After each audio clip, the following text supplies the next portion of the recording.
Alright, gaw. So for today's video mga gaw, biyahe ato ang Euro nga pula, no. First time niya biyahe nga lapok, no. Ulan-ulan ba.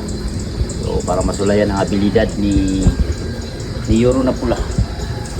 So nainangutana day gaw, nainangutana nga unsa daw niya tong swing arm, asa daw nato napalit ni tong swing arm. Kay nakuan siya, na curious siya gaw. May taas daw kayo. So katong nangutana kung asa ko nakapalit ani gaw. Sa ano ni, ang kaning swing arm sa Sniper 150. So sikanhan lang ni. Naalang pinakitaan atong nag-ilis siya swing arm sa iyang reader kay nag-upgrade siya ganang mga pang luward nga na sniper die. So moto akong giulian iyang stock nga swing arm sa sniper. So muna gaw, wapo pud siya gaw.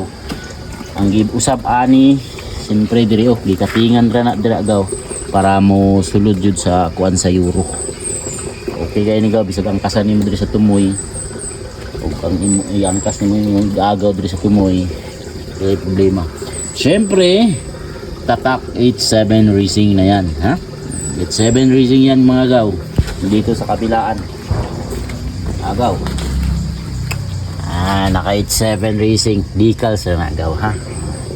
Kaintal mo ni ang forma sa swing arm sa sniper nga stock sa swing arm sa sniper.